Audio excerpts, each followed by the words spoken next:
If you're retired or planning to retire soon, Warren Buffett's advice might be the most important thing you hear this year, because what he says goes completely against what most retirees believe about safe investing. Buffett warns that the very thing retirees think makes investing safer, the ability to instantly buy and sell, actually makes it more dangerous. He gives a simple example. If you buy a farm, you can't just sell it tomorrow without huge costs. That forces you to think long-term. But with stocks, your phone flashes red numbers instantly, and with one tap, you can panic sell. This constant access is seductive. It makes retirees react emotionally, chasing every rise and fearing every fall. Buffett calls this destructive. Moving around is not the same thing as moving forward. He once said the stock market is like a magnificent cathedral attached to a massive casino. The cathedral represents real business, companies creating value. But the casino? That's speculation. Everyone's having fun, money's flying, and when your neighbor, who you know isn't smarter than you, gets rich, it's hard not to join in. But Buffett says the smartest move isn't gambling in the casino, it's owning the cathedral. Just buy a cross-section of America and hold it, he says. In plain words, that means a low-cost index fund. It doesn't require genius, just discipline. The mistake most retirees make is believing that because they can act, they should act. Constantly trading burns money in fees, taxes, and poor timing. The retirees who sit still, who stay patient, usually end up wealthier. Buffett also warns against trying to predict markets. When he was 11, he thought he could chart stock movements to get rich. By 20, he realized it was all nonsense. Even he, the greatest investor alive, admits he has no idea what the market will do tomorrow. What he can predict is whether a business will still matter in 20 years. That's the only forecast worth making. This is liberating for retirees. It means you don't have to spend your golden years glued to financial news or obsessing over the Federal Reserve's next move. Buffett himself watches the news in the morning, then ignores the noise. He makes decisions based on decades, not days. Retirees should do the same. Buy America, trust its long-term growth,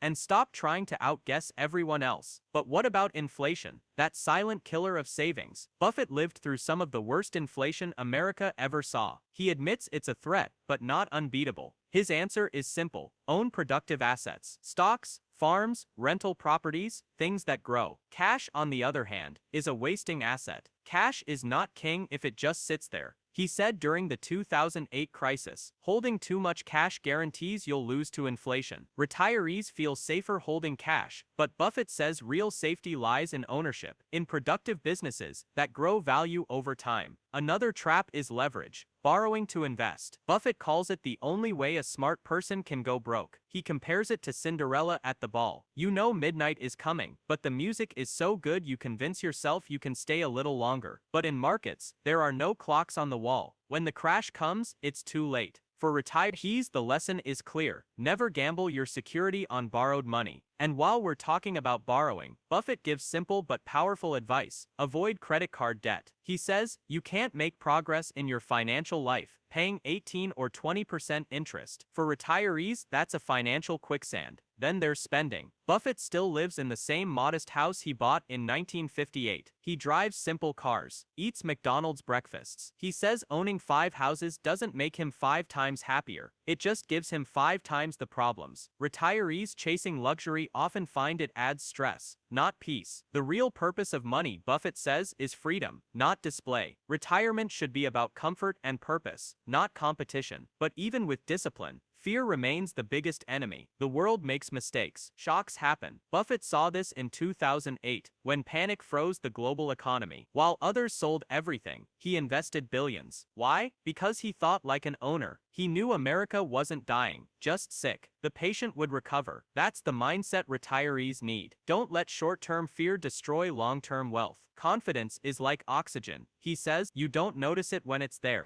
but when it's gone, it's all you can think about. Another danger is misplaced trust. Buffett says retirees must be careful who they listen to. Every year, smooth-talking salesmen pitch can't miss investments promising high returns. He warns, if someone offers you 5% when everyone else is getting 1%, it's too good to be true. Complexity is not a sign of intelligence. It's usually a red flag. If you can't explain an investment to a 10-year-old, don't buy it. And yet, the most profound part of Buffett's message isn't about money, it's about life. He's seen billionaires die lonely, unloved, and unhappy. If at the end of your life, the people you want to love you actually do love you, you've won. He says, retirees who chase only numbers risk missing what truly compounds: relationships, trust, and purpose. Buffett believes in routines. Same breakfast, same home, same office commute. He says consistency compounds in health, habits, and happiness. For retirees, routine is stability. Small daily habits, exercise, laughter, connection, matter more than market charts. In the end, all of Buffett's wisdom comes down to one word: compounding. Habits compound, friendships compound, investments compound, even mistakes compound. Success in retirement isn't one giant decision, it's a lifetime of small, steady ones. You don't need genius, just orientation, discipline, and patience. And finally, legacy. Buffett redefines it. Legacy isn't about fame or fortune, it's about love, trust, and usefulness. That's why he's giving away nearly all of his fortune, because he believes money has no purpose if it just sits. Real impact comes from what you do with it. Helping, teaching, supporting. Retirees don't need billions to leave a legacy. A small act of generosity, helping a grandchild, supporting a cause, creates ripples that last forever. So, when you think about your own retirement, remember Buffett's secret. True wealth isn't just money, it's time, love, and purpose, all compounding together. Don't ask, how much is enough? Ask instead, what will compound in my life today that I'll be grateful for 20 years from now? That's Warren Buffett's advice every retiree needs to hear, not just for a richer life, but for a meaningful one.